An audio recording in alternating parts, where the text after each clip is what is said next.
नमस्कार, आप देख रहे हैं आज तक डिजिटल और मैं हूं आपके साथ अनूप आकाश वर्मा और मेरे साथ हैं अंजलि इस्टवाल। अंजलि, बहुत बहुत स्वागत है आपका।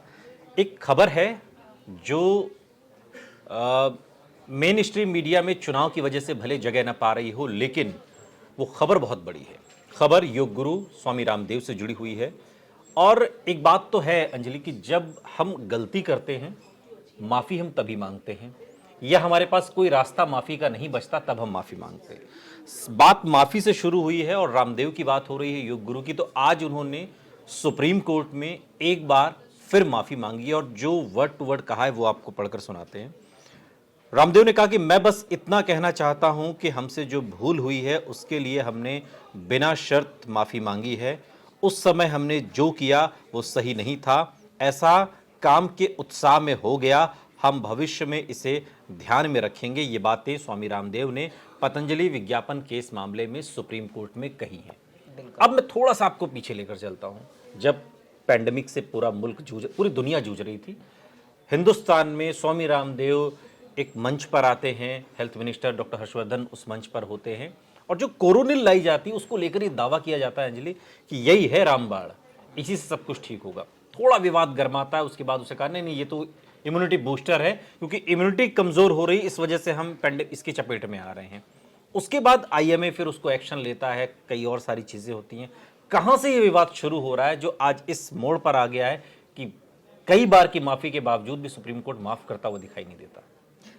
सुप्रीम कोर्ट की नाराजगी इस बात से है कि आपने माफी देर से मांगी। अच्छा। जब आपको माफी मांगनी चाहिए थी, आपने माफी नहीं मांगी, बल्कि आपने जो किया था उसको और डंके की चोट पे आपने बढ़ा चढ़ा करके और बोला। और किया क्या था?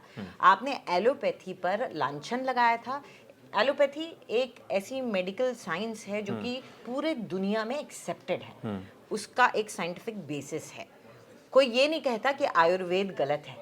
आयुर्वेद अपनी अलग साइंस है, लेकिन उसे भारत में मान्यता ज़्यादा दी जाती है और उसके ऊपर क्लिनिकल ट्रायल्स नहीं की गई हैं, इसलिए पश्चिम के देश नहीं मानते। लेकिन उन्होंने जो किया वो ये था कि सीधा एलोपैथी पर लांछन लगा करके सारे डॉक्टरों को गाली लेकिन देना। अंजलि, वो तो हमेशा अपनी उनके कोई भी जो योग सभा होती है वो तो अक्सर ये कहते हैं ये दवाइयाँ मत खाओ, ये सब दवाइयाँ बेकार है, आयुर्वेद की तरफ आओ, योग करो। योग तक तो फिर भी ठीक लगता है, लेकिन एलोपैथी को लेकर के तो रामदेव का स्टैंड हमेशा से ही कमोवेशी, अभी हाल के दिनों में भले वो शांत हुए हों लेकिन हमेशा से ही रहा। तो अब आईएमए इतना अचानक से क्या कोरोनिल पर जागा या पहले से ही चीजें रडार पर थी सारी? नहीं, मेरे ख्याल से कोरोनिल जब हुआ, और आपको ये ध्यान में रखना होगा, कोरोनिल डेल्टा से पहले हुआ था। हाँ। तो डेल्टा की वेव से पहले आपने ये प्रेस कॉन्फ्रेंस की, आपने कहा कि ये क्योर है, जिससे बाद में सरकार ने को जब चिट्ठी लिखी आईएमए ने और ये कहा कि ये कैसे क्योर हो सकता है, इसकी क्या क्लिनिकल स्टडीज हैं, कैसे ये है, तो उसमें जवाब ये आया कि ये क्योर नहीं है, ये एक सपोर्ट इंस्ट्रूमेंट है, यानी कि इसको एक सप्लीमेंट की तरह या इम्यूनिटी बूस्टर जैसा आप भी कह रहे थे उसकी तरह खा सकते हैं। लेकिन दिक्कत ये थी कि जब डेल्टा आया तब ये सारी बातें ज्यादा चुभने लग गई। ठीक है। क्योंकि आपने जो डॉक्टर उस वक्त जूझ रहे थे, खुद मर रहे थे, खुद अपने शहीद कहेंगे उनको, उस वक्त फ्रंट लाइन में थे, आपने उनका मजाक उड़ा करके उस वक्त ऐसा एक समय बांधने की कोशिश की जो एक तरह से बेइज्जती थी। और कोई मुफ्त में भी नहीं दी जा रही थी, ऐसा भी हाँ, उसको खरीदना पड़ता, उसकी ठीक ठाक कीमत थी। और वो ऐसा दौर था, हम सभी जानते हैं, बहुत पुरानी बात नहीं है, कि जो उस वक्त कोरोना की चपेट में था उसको तो सब कुछ बेचकर भी अगर उसको कुछ जड़ी बूटी ऐसी मिल रही हो कि जो उसकी जान बचा सके, और जो दावा हेल्थ मिनिस्टर की मौजूदगी में किया जा रहा था, तो एक विश्वास यहाँ से बनता है। लेकिन सवाल ये है कि जो माफ़ी की बात है, अब वो बिना शर्त माफ़ी मांग रहे हैं। पिछले दिनों भी जो हियरिंग हुई थी उसमें भी वो गए और वहाँ पे भी माफ़ी। लेकिन कोर्ट ने आज जो बड़ी बात कही, जस्टिस अमानतुल्ला की पीठ ने फटकार लगाते हुए कहा है कि आप इतने निर्दोष नहीं हैं। इसका क्या मतलब है? कोर्ट भी समझ रही है ना कि अब आप जब दबोची गई है गर्दन, एक तरीके से कहा जाए किसी मामले में, तब आपको भी लग रहा है कि साहब अब तो बिना शर्त ही हमें माफी दीजिए। देखिए, जस्टिस हिमा कोहली और अमानतुल्ला हैं, उनकी बेंच उन पे काफी शुरू से ही काफी सख्त रही, क्योंकि उन्हें ये लगा कि हर बार कोर्ट को लाइटली लिया है बाबा रामदेव ने। उन्होंने जब ये बात की कि ये बात उन्होंने, मेरे ख्याल से जो उनके आचार्य हैं बालकृष्ण, उन्होंने ये कहा कि हमसे जो भी उस वक्त बोला गया वो जरा, वो जो आप कह रहे हैं उत्साह में, एक्साइटमेंट में बोल दिया गया। तब उन्होंने ये बात बोली कि आप ऐसे कोई इनोसेंट नहीं है कि आपको, आपने उत्साह में ऐसी कोई बात बोल दी। और ये बात भी सच्ची है, ये मल्टी बिलियन डॉलर कंपनी है। आप इतने बड़े उसके सर्वे सर्वा हैं कंपनी के, आप मार्केटिंग स्ट्रैटेजीज जानते हैं। कौन नहीं जानता है कि योगगुरु रामदेव से बड़ा मार्केटिंग का कौन स्ट्रैटेजी। बिल्कुल, आप अपनी मैगी लेकर आए, आप अपनी जीन्स लेकर आए, आप अपने कपड़े बेच रहे हैं, योग के इतर एक पूरा एम्पायर तो खड़ा किया है ना स्वामी रामदेव ने, और कोई भी खड़ा करे, इसमें कोई आपत्ति नहीं है। लेकिन मसला ये है कि झूठ बोलकर या मासूमियत का चोला ओढ़कर जिस बात का जिक्र सुप्रीम कोर्ट करा, लेकिन जो जस्टिस हिमा कोहली ने बाबा रामदेव से सवाल किया कि आपने जो कुछ किया क्या वो सही है, ये सवाल उनसे जब पूछा गया तो इस पर बाबा रामदेव ने फिर कहा कि हमसे जो भूल हुई है हम उसके लिए बिना शर्त माफ़ी मांगते हैं, और उस समय हमने जो किया वो सही नहीं था। अब क्या माफ़ी की पिच पर ये पूरा मामला क्या शांत होता हुआ लगता है, जिस हिसाब से सुप्रीम कोर्ट का रवैया है पूरी तरीके सख्ती का, जो हमने पिछली भी हियरिंग में भी देखा और इसमें भी नहीं, पर कोर्ट ने तो उन्हें कह दिया ना कि माफी पे बात खत्म नहीं हो रही है। उन्होंने अगली हियरिंग लगा दी। अगर माफी पे बात खत्म होनी थी तो उन्होंने उसी वक्त लगा देनी थी। और दूसरी बात ये, आप अब माफी मांग रहे हैं जब आपको बिल्कुल बात ऐसी हो गई है कि अब आपको कहीं कुछ चारा नहीं नजर आ रहा है। जब कोर्ट में एफिडेविट इनको दायर करना था, इन्होंने कोर्ट में एफिडेविट बाद में दायर किया है, पहले मीडिया में खबर उसकी जारी की थी। तो कोर्ट ने ये भी कहा था तब कि हमें दिख रहा है कि आप मीडिया को पहले बता रहे हैं और आप हमारे पास एफिडेविट बाद में लेके आ रहे हैं। तो आपको ये समझना होगा कि अदालत जो होती है वो उसको आप इतनी लाइटली नहीं ले सकते। तो ये इतना लाइटली क्यों लिया स्वामी रामदेव या उनकी टीम ने? वो भी तो आखिर इतनी बौद्धिक क्षमता तो उनके पास भी है ना, इतना बड़ा अंपायर चला रहे हैं, उनके वकीलों की। हाँ, तो ये उनको सलाह किसी ने नहीं दी कि आप मतलब इस तरीके से आप कर रहे हैं, कल को आपको दिक्कत भी हो सकती है। कभी कभार ऐसा होता है कि आपका जब आपने जब कुछ करना होता है तो आप करते ही, वही अति उत्साह जिसका जिक्र वो खुद कर रहे हैं। फिर आपको लोग समझाएं भी, आपको बताएं भी, आपके सलाहकार आपको कुछ कहते भी हैं तो आप शायद सुनते नहीं हैं। और आपको ये भी समझना होगा कि पतंजलि का जो कर्व है वो एक टाइम पे जो चढ़ा है, उसमें उन्होंने जिसे कहते हैं ना, जब iron is hot then you hit, कि जब लोहा गर्म है तब उस पे चोट मारी और उन्होंने किया, उन्होंने चढ़ता गया। तो आप ये सोचते हैं कि मेरा तो अभी वक्त आया हुआ है, आप उस गफलत में रह करके कि मुझे कुछ हो नहीं सकता, शायद उन्होंने ये गलती कर दी। लेकिन इस गलती को अब कहीं ना कहीं उनके वकील तो कम से कम समझते हैं कि अगर ने जेल से बाहर रखना है तो हर तरीके से माफी मांग लीजिए।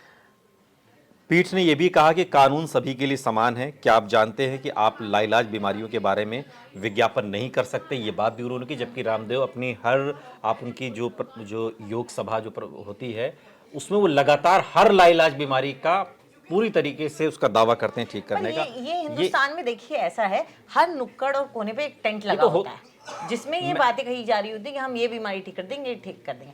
कोर्ट इन चीजों को सीरियस नहीं लेता है। लेकिन दिक्कत ये थी, आपने जो बात की कि कोरोनिल का जब मामला हुआ उसके बाद उससे तो फिर सारी चीजें जुड़ेंगी ना। अब आपने क्या क्या कहाँ किस तरीके की आप नजर में आ गए ना, अंडर आ गए ना। और रामदेव को भ्रामक प्रचार के लिए फटकार लगाते हुए आगे कहा है कि आपने क्या सोचा कि आप प्रेस कॉन्फ्रेंस करेंगे और प्रचार करेंगे?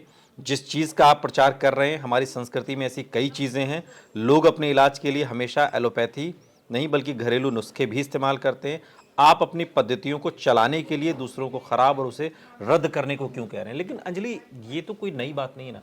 हम तो बहुत सारे जो क्रीम आती हैं, अब तो खैर उनका विरोध काफ़ी हुआ, गोरा बना देने का कहा, साफ साफ कहा जाता है। पढ़ा ना अखबार 14 किडनी पे असर डाल रहा है। अब ये पता चल रहा है कि इतने सालों से तो ये मेरा सवाल ये कि ये तो हर कंपनी कर रही है ना, अपने प्रोडक्ट को दूसरे को खराब बता के अपने आप को सबसे बेस्ट गोरा भी बना रही है। वो आपको कोई भी एड आप देखेंगे उसमें कभी ये नहीं कहा जा सकता कि ये खराब है, मैं बेहतर हूँ। समझ रहे हैं? आप अपनी बढ़ाई कर सकते हैं लेकिन आप दूसरे की बुराई नहीं कर सकते, और ये एक स्टैंडर्ड प्रैक्टिस है। आपने अगर ये कहना था कि मेरा ये है, इससे ये फायदा होगा, वो फायदा होगा, ठीक है कीजिए, और तब तक आपको कोई कुछ कहता इन्होंने तो की ना, रामदेव ने तो कहा ना, मैगी की आलोचना की, फिर अपने नूडल लेकर आए, आटा नूडल।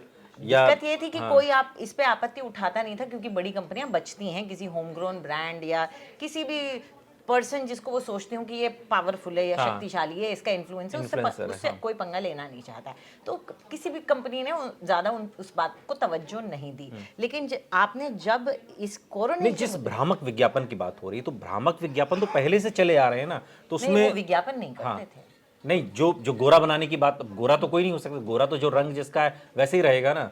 इस तरीके के उसमें विज्ञापन भी आप आते थे। नहीं, वो गोरा रंग आप ये देखिए, वो हमेशा उसमें लाते थे कि धूप से प्रोटेक्शन होगी और फिर आप गोरे हो जाएंगे, तो आपको निखार तो आएगा। जो बात वो ढांक तोप कर कहा करते थे, वो ये खुल्लम खुल्ला रामदेव ने कही, ये आप कह और रही हैं। दूसरी बात ये है कि जो एक्ट आप बोल रहे हैं, जो कानून है भारत में, जो कानून है 1950s का है, वो मैजिक रेमेडीज को लेकर के, कि आप ये नहीं कह सकते ये पुड़िया लो और इस पुड़िया से सब कुछ ठीक हो जाएगा। इसको काउंटर करने के लिए जो एक्ट था, इस एक्ट के तहत इनको बोला जा लेकिन रहा है तब- कि आप पे ये लागू हो सकता है अगर आपने लेकिन तब तो माफी नहीं रामदेव मांगी। ये कह रहे थे, या आचार्य बालकृष्ण, या उसमें कि ये हमने बहुत रिसर्च की है, हमने बहुत शोध किया है, उसके बाद हम बीमारी चीज़ों को आई और उसके कुछ एक साल के अंदर उन्होंने मेरे ख्याल से उन्होंने निकाल 5,000 लोगों पर, उन्होंने 5,000 से ज़्यादा उन्होंने रिसर्च की थी इसके लिए, ये भी उन्होंने इस बात का जिक्र भी किया था। ऐसा है, अगर इतनी सी रिसर्च में कोरोना का इलाज निकल सकता होता तो पूरी दुनिया में ना निकल जाता उस वक्त इलाज।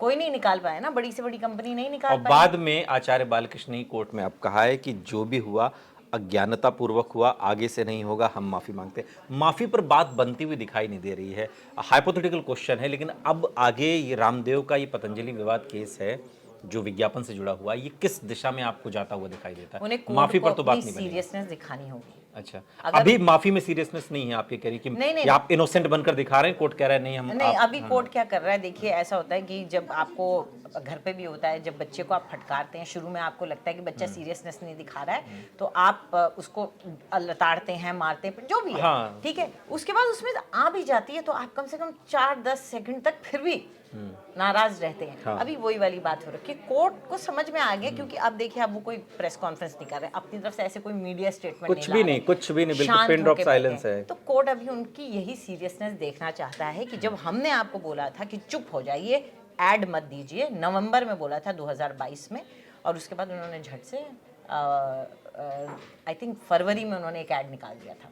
तो कोर्ट ये कह रहा है कि जब हमने आपको बोल दिया था फिर भी आपने उसके बाद ऐड निकाला है, तो वही वाली बात है ना, तो अभी नाराज है कोर्ट, तो कोर्ट को मनाने में थोड़ी तो जद्दोजहद करनी पड़ेगी उन्हें। और बड़े वकील रामदेव ने किए हुए हैं और कोशिशें चल रही हैं, लेकिन एक बात तो साफ है जो कोर्ट की सुनवाई में निकलकर सामने आई है कि माफ़ी से बात बनती हुई दिखाई नहीं देती।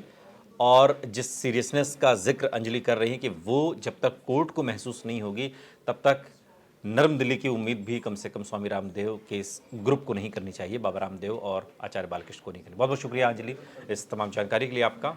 यहाँ रुक रहे हैं, लेकिन आप कहीं जाइएगा नहीं, बने रहिए हमारे साथ, देखते रहिए आज तक डिजिटल।